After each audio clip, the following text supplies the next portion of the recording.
हाय लो नमस्कार। आप लोग कैसे हैं? आशा करता हूँ कि आप सब बहुत ही अच्छे होंगे। जी हाँ दोस्तों, आप सभी को बता दूं कि आपके चहेता singer global star Khesari Lal Yadav ji का बहुत ही हाल का गाना आप सभी के बीच में रिलीज होने जा रहा है अंगल म्यूजिक पे। जी हाँ, अंगल म्यूजिक पे, जिस गाने का नाम है छपरा के नचनिया। जी हाँ दोस्तों, छपरा के नचनिया बहुत ही हाई लेवल का ये गाना। जी हाँ दोस्तों, यूट्यूब पे पूरा यूट्यूब पे तहलका मचाने वाला ये गाना खेसारी लाल यादव जी का रिलीज होने जा रहा है अंगल म्यूजिक पे कल सुबह।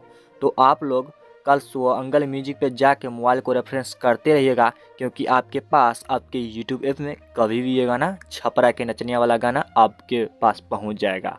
अब इस गाने को बैकग्राउंड में चलते हैं। इस सॉन्ग को गाए हैं आपके चहेता singer global star Khesari Lal Yadav ji और फीमेल सिंगर शिल्पी राज, और गीत लिखे आपके चहेता राइटर कृष्णा बेदर्दी जी ने, और म्यूजिक सजाए गए हैं आर्या शर्मा। तो आप लोग कल सुबह 7:30 पे, जी हाँ 7:30 पे आप सभी अंगल म्यूजिक पे जाके मोबाइल को रेफरेंस करते रहिएगा, क्योंकि आपके पास आपके यूट्यूब ऐप में ये सॉन्ग कभी भी कल सुबह में पहुंच जाएगा। तो मिलते हैं अगले वीडियो अपडेट साथ, तब तक के लव यू ब्रदर। अगर आप हमारे चैनल पर नए हैं तो चैनल को सब्सक्राइब कर देना। Love you brother, love you.